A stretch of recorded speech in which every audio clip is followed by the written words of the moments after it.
A gente volta a falar sobre a reunião do G20 aqui no Brasil e da visita do secretário de Estado dos Estados Unidos, Antony Blinken. O nosso convidado é o diplomata, o ex-embaixador do Brasil em Washington, Rubens Barbosa. Tudo bem, embaixador? Como sempre, muito obrigado pela sua atenção, pela sua gentileza, pela participação aqui na Jovem Pan. Boa noite, bem-vindo. Estamos ouvindo o embaixador. O senhor está me ouvindo bem, embaixador? Acho que tem que só ativar o microfone para a gente falar sobre não só a visita de Antony Blinken, mas também a reunião do G20 no Rio de Janeiro. O embaixador nos ouve agora? Sim, boa noite. Agora sim, boa noite, bem-vindo.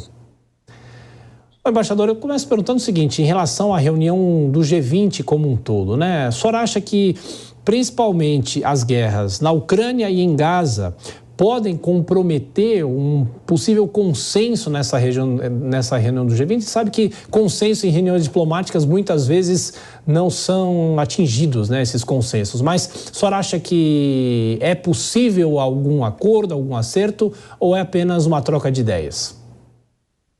Olha, pelo que se sabe, essa reunião, a primeira reunião do G20 aqui no Brasil, uma reunião de ministros do exterior, é uma das reuniões preparatórias para a reunião de novembro dos presidentes. Nessa reunião de hoje, não haverá um comunicado, né?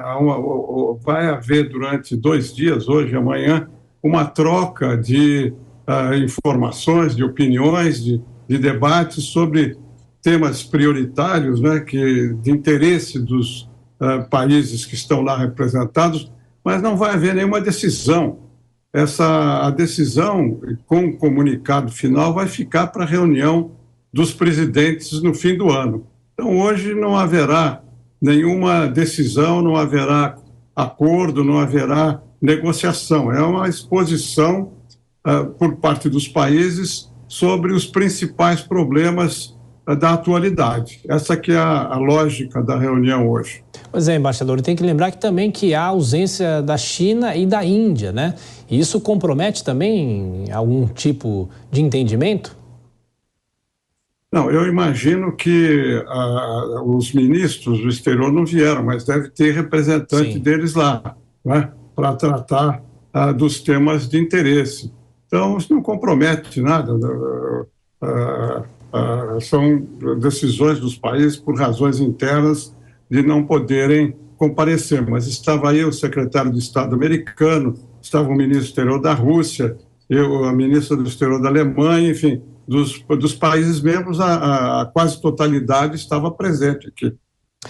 Embaixador, agora perguntando sobre a visita de Antony Blinken, nos Estados Unidos é um país que o senhor conhece bem, já trabalhou lá em Washington, e eu pergunto para o senhor, aliás, esse ano são 200 anos da relação entre Brasil e Estados Unidos. De que forma que um encontro como esse pode ser marcante dessas relações tão necessárias entre os dois países?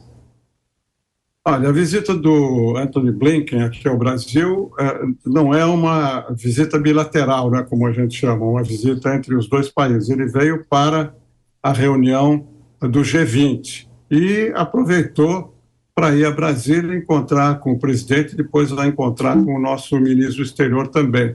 Eu acho que foi muito importante essa reunião porque mostra o interesse que o governo americano tem de saber a opinião do Brasil sobre alguns temas de importância da região aqui, como a questão da Venezuela, a questão do Haiti, a questão do meio ambiente, a cooperação que pode ser feita, e nesse ambiente discutir também a visão do Brasil sobre temas globais, como os conflitos que estão ocorrendo hoje. Então, acho que foi uma conversa boa, não? Pelo que se noticiou, quase 2 horas de conversa, e é importante o detalhe, porque não foi com tradução, isso é interessante, não foi com tradução a posteriori, foi com tradução simultânea.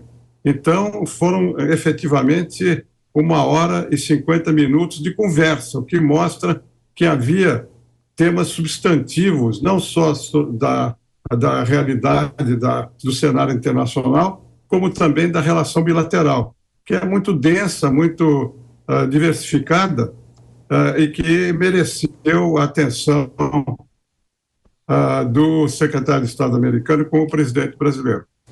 E, embaixador, o ministro Mauro Vieira defendeu uma reforma da governança global e citou a paralisia da ONU. O que a gente pode entender por essas declarações dele em relação à diplomacia internacional?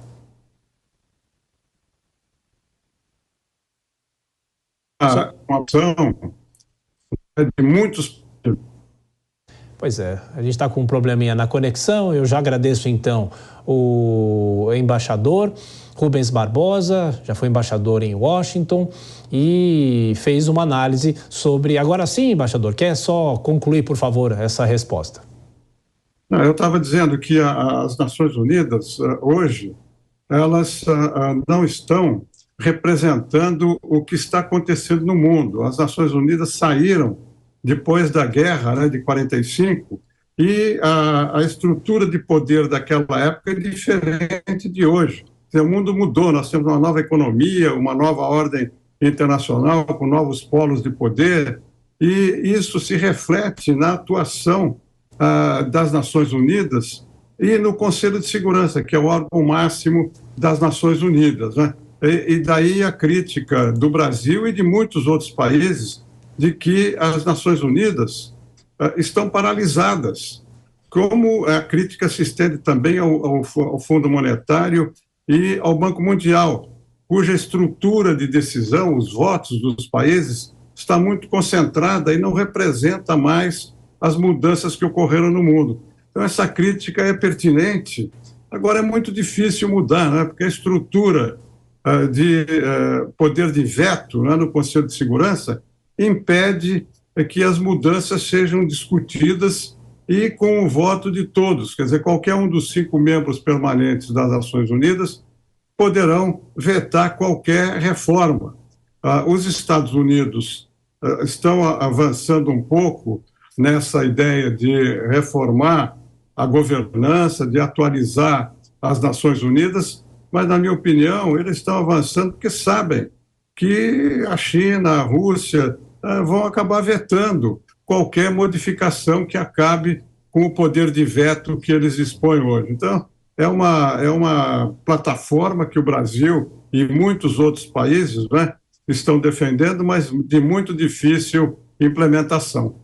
Embaixador Rubens Barbosa, muito obrigado mais uma vez e até a próxima. Um abraço para o senhor. Muito obrigado. Um abraço. Boa noite a todos.